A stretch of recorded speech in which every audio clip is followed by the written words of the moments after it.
The jump solo, one of Eddie Van Halen's greatest guitar solos, crammed into just 8 bars in the middle of what is effectively a pop song. I love that he jammed so many ideas in there, but still kept it so darn musical. Now, this is one of those guitar solos that most people play wrong, including me for a long time. There's a few key distinctions you need to make, especially when it comes to Eddie's picking and Eddie's tapping. First of all, you should know that I'm tuned to A446. And I'm in E standard tuning for this one. But fun fact, Eddie actually recorded this on a Gibson Flying V tuned up to F. So instead of playing this in B flat minor, he was thinking A minor. How crazy is that? Now for my amp tone today, I'm using my Amplitude jump preset that I've made, and this comes for free when you get my course Shred Like Ed. But we'll talk about that later. Let's get stuck into the song. There's so many wonderful EVH staples in this solo. I think my favorite lick is the one just after the start. You know, the blues lick that has those hammer-ons from nowhere. But anyway, what's your favorite part of this solo? Let me know in the comments below. And let me know if there's any other Van Halen songs that you think I should make a lesson for. Now, one last thing before we get started, the pick grip is really important if you want to sound like Eddie. Sure, you can get away with playing this solo with a traditional pick grip with your index finger and thumb, but I can't recommend Eddie's grip enough. So try using that middle finger, and then what I like to do is just leave the index finger kind of sitting on the edge of the pick for a bit of stability. But it's not really doing anything, it's just kind of hanging out rather than sticking out like that. As Dweezil Zappa says, you'll find that when you go to palm mute, you'll find it a bit easier to do so with this pick grip. And there's actually a few parts of this solo that benefit from a slight palm mute. All right, let's get stuck into it. So our first lick starts on our high B flat note. We're gonna rake into it. So I'm using my ring finger for this, and that enables my index finger to rest on the G and B string. On top of that, I'm also palm muting as I do that. Just a nice little rake, nothing too crazy. And then we go down to our B flat box position on the 6th fret.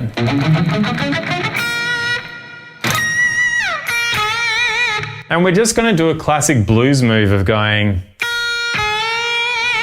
tonic, and then we're going to bend the 7th up to the tonic. And then we'll put a healthy smearing of vibrato on it. So far we've got, and now we go. All right, so here's where the fun begins. All right, so this is a nice little pentatonic blues lick, and this is one of the licks most players get wrong, so pay attention. We're gonna go up, down, and then we're gonna do a hammer-on and a pull-off. Now you want to get these notes roughly even. Don't stress about the rhythms in the tab. This is not designed to be performed by a classical piano player. Don't sit there and use a metronome. Instead, if you want to play along, use the actual track and slow it down using Transcribe or a slow down piece of software. So we're going to go, and then here's the classic Eddie technique. We're going to do a hammer-on from nowhere with the ring finger.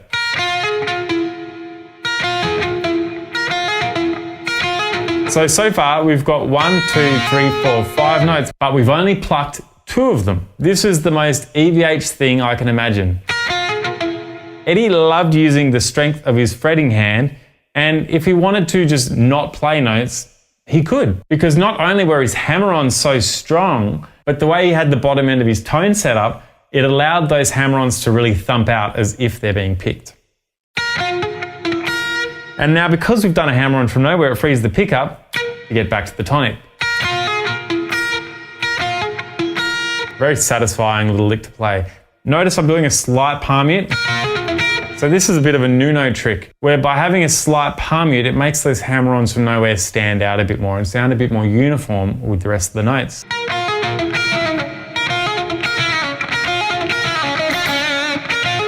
All right, then after that, we're just gonna go hammer on from nowhere again, pull off, pull off. Notice Eddie's not using his pinky here. You can use your pinky if you need to, but it's gonna be way harder to do those hammer-ons from nowhere.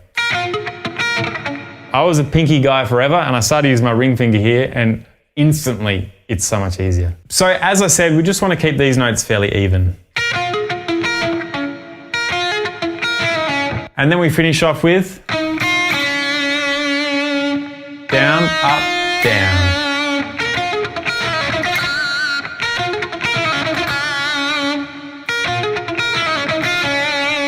And we want to give that a healthy dose of vibrato. All right, now the next section looks like this. All right, so at this bit, we're going to be taking the first finger note, but we're going to use the middle finger to bend it. You can use the index finger to bend it if you've got index fingers like the Hulk. But if you're a normal person from Earth, then I recommend using your middle finger because you have a bit more control. And what we're going to be doing is doing a pinch along the way. Now it works kind of well if you start out and move in, but you can do the opposite. Any which way works, honestly. And then we're going to go. So this is another one of those licks that everybody gets wrong because there's a lot happening here and we think we need to use the pick for everything, but you don't need to use the pick that much. If there's one thing I want you to take away from today, it's that Eddie did not use the pick anywhere near as much as you think he did. All right, so we're going to go. So we're doing a ring to middle thing. And then we're heading to the index finger. We're going to do a squeal on that one. So I'm just doing a little pinch harmonic, which sets up the rest of the lick.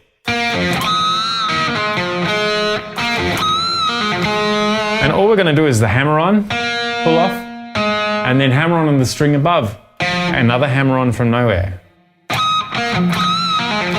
And then we just clean up the lick with an up pick on that index finger note again. Once again, don't stress too much about rhythmic accuracy here. That's not the point. Eddie did not practice with a metronome. All right, so next up, we're going to go. So, ring finger does a hammer on. Then we're going to go to the index finger. And then slide down to the 4th fret.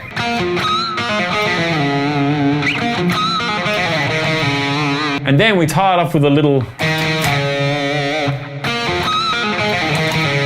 Once again, very bluesy lick. We've literally got the blues note in there, just like we did with the hammer on from nowhere.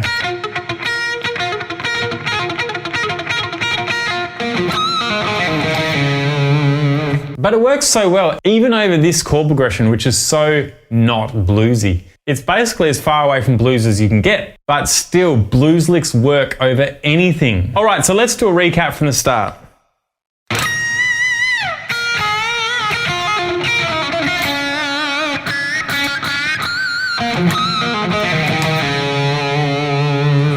All right, so that's the first half of the solo. So this next part is the run that melts faces. All right, so let's talk about this run.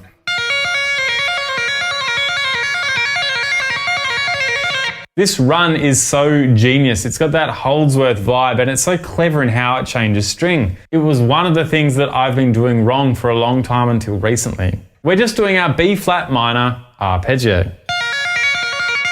And we just do that once, but just think of that as a lead in. So let's ignore that from now on. So the actual chunk of the lick goes like this. So we've got a 5-note pattern at play here. 1, 2, 3, 4, 5. So we're going to play that 3 times. 1, 2, 3.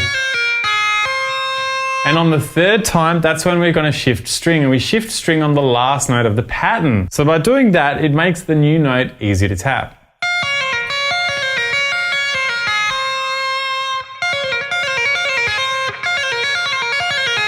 Don't stress about the rhythm, just aim for the notes to be roughly even.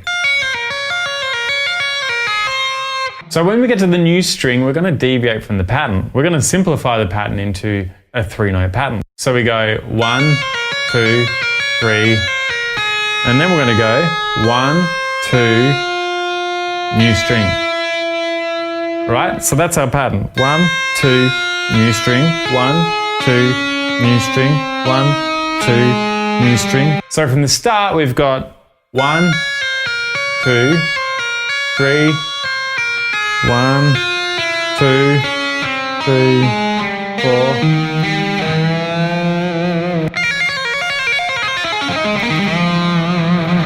So you can break the lick up into two parts. One, and the second part starts here.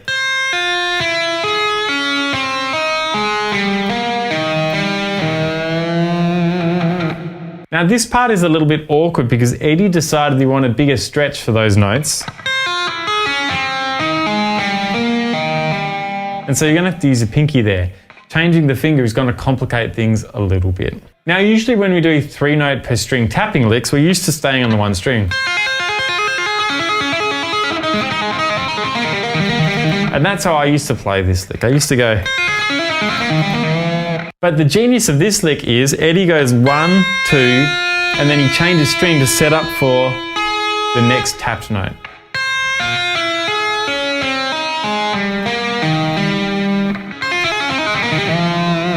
Now once you get used to it, it actually flows really nicely. Either way, if you're not used to this kind of thing, I recommend you be patient. And if you're still having trouble, well, that's what my Shred Like Ed course is for. This is a course I designed to break down all of Eddie Van Halen's techniques and make them much easier for you to play. A lot of Eddie's concepts seem really difficult at first, but when you understand the thinking behind them, they make perfect sense. So I've designed a 26-hour course that not only covers Ed's pentatonics, his tapping, his harmonics, his runs, his right hand and his riffing, but I also teach you how to set up your guitar, how to use your effects, and how to get those great amp tones Eddie was known for.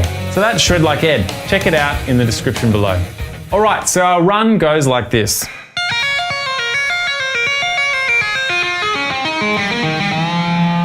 And we end up on our index finger note. Now this is probably the hardest part of the run because you have to do a big bend here with a bit of vibrato and then release it. But the index finger will want to be a bit flatter there and whoosh the other strings by accident. So you've got to remember to keep it slightly on its tip. Now, I recommend not bothering to play that too fast just yet. Get the notes learned. Let the tree grow roots before you throw it in a storm.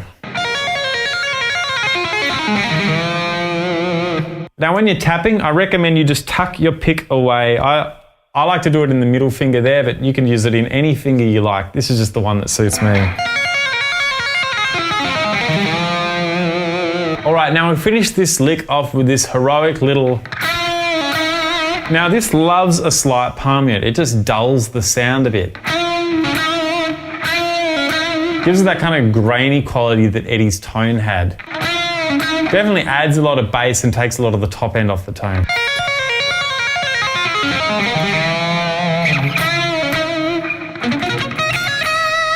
All right, so now we have this great little B flat minor arpeggio. All right, so what I recommend you do here is start with the middle finger. You'd think start with the ring finger, right? Yeah, this one will prepare you for the rest of the shape. So middle finger and then index finger, we're just gonna rake our way through the notes. And then the middle finger is gonna play again on the 8th fret of the E string. So this is another mistake I made. I always used to think it was the 9th fret, but when I was playing along with the song really slowly, I went, hang on, I'm playing that wrong.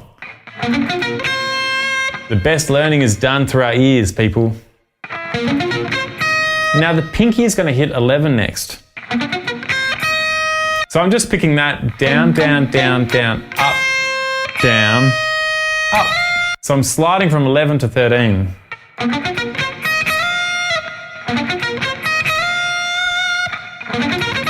Such a sophisticated sounding lick, isn't it?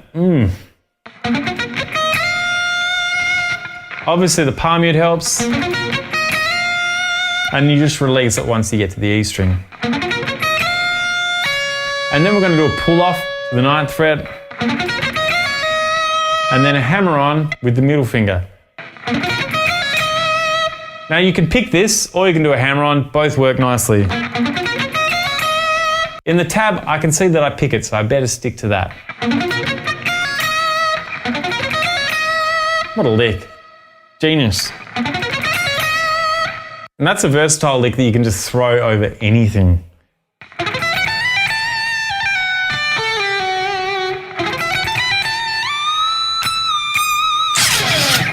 Now I forgot to add that we do a little slide at the end of that arpeggio lick. Alright, so next up we have that incredible symmetrical scale run. This is one of those licks that I thought, what is he playing there? It sounds so jazzy and out because there's so many chromaticisms in there. But classic Eddie, he just thought, well, I want a nice big run, but I want it to be as easy as possible. In terms of the notes, in terms of the shape. So I'll just copy and paste this over 5 strings.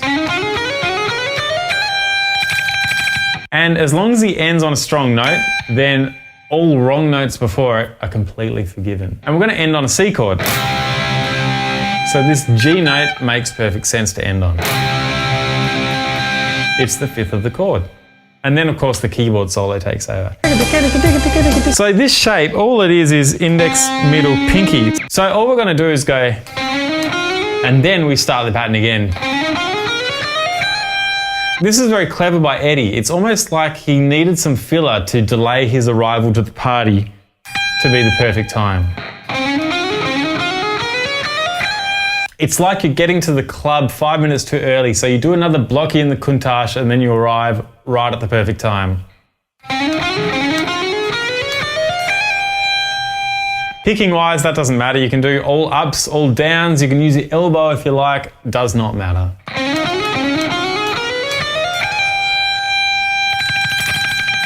Now I love to do a bit of tremolo picking there, but that's definitely not in the official version. So I'm not going to bother teaching you that part. So if I go for the tapping bit, we have...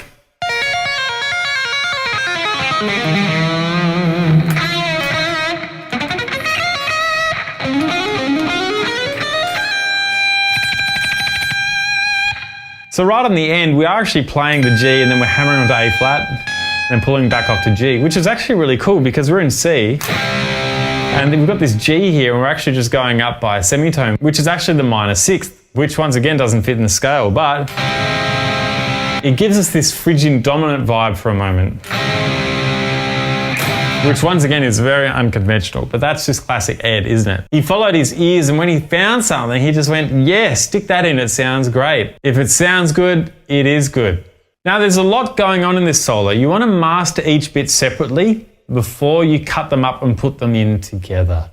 Don't bother putting the lick in the whole solo until you can play each bit perfectly. Trust me, you'll get so much better at the whole thing so much quicker. Now just another reminder about my course, Shred Like Ed. If you've always wanted to learn to play like Eddie Van Halen, but you've just not been able to figure it out, this is the course for you. I put my heart and soul into this course to make it everything an EVH course should be. So check it out in the link below and get started today. And don't forget to leave a comment. What other Van Halen songs would you like to see a lesson of? I'm thinking of maybe doing Summer Nights with the Capo or Panama, or we could do 5150 or Judgment Day, or we could do Ain't Talking About Love or You Really Got Me, or maybe some stuff from Fair Warning like Hear About It Later or Mean Street. I definitely want to do little guitars soon. Let me know in the comments below and I will get making. Alright shredders, thanks for watching. Check out one of these other videos.